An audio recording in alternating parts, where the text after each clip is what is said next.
में देवरानी जेठानी रहती थी। जेठानी के बच्चे नहीं होते थे। जेठानी के बच्चे एक परिवार में जेठानी देवरानी रहती थी। जेठानी के बच्चे नहीं होते थे। वह इसी बात से दुखी रहती थी। वह किसी के यहाँ संकटा की सुहागनों के निमंत्रण में गई थी। उसने वहाँ पूजा को समाप्ति पर विधि विधान पूछा। उसने पूछने पर बताया कि जब कोई विशेष कष्ट में रहता है या अचानक किसी विपत्ति में फंस जाते हैं तो उस समय संकटा देवी की याद करने मात्र से ही कष्ट से मुक्ति पा लेता है। फिर बाद में संकटा देवी के नाम से 4 सुहागिन एवं 1 कन्या को निमंत्रण कर और संकटा देवी की विधि विधान से पूजा कर उन्हें खिलाते हैं। सवाया का मीठा गोदी में देते हैं।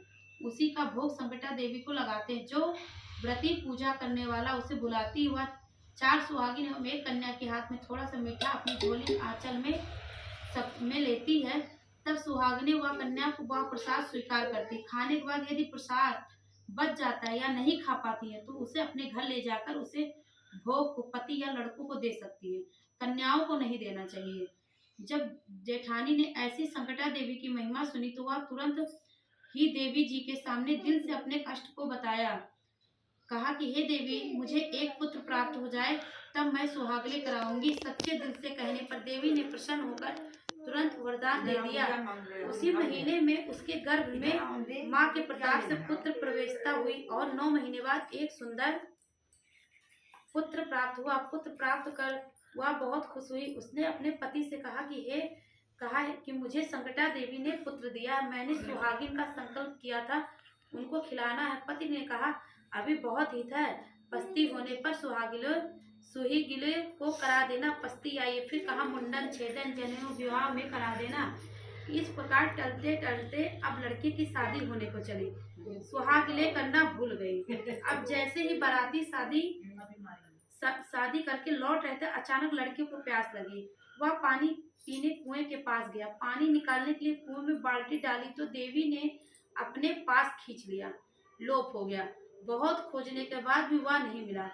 तब सब बाराती बिना दूल्हे के घर लौट आए और आकर दूल्हे की माँ को दूल्हे के कुएं में गिरने का समाचार सुनाया। तब माँ को अचानक याद आया कि हमने सुहागिले बोली थी, अभी तक नहीं करा सकी, मैं भूल गई। मैं देवी से क्षमा मांगती हूँ, माफ करना। ऐसा कहकर वह सोमवार का दिन था। 4 सुहागिन एवं कन्या को बुलाकर संकटा देवी की विधि विधान के साथ सुहागिनों की चूड़ी, बिंदी, कान सब दे सुहाग लिया। उसी समय लड़की की आवाज कुएं से आई। राहगीर ने पास जाकर देखा और उसे निकाला। तब वह घर आए और अपनी कहानी सुनाई। संकटा माता ने जैसे उनके कष्ट हरण किया वैसे ही सबका हरती है। बोलो जोर से बोलो, जय संकटा महारानी की जय। अभी मिलेगा। ठीक, अभी माँ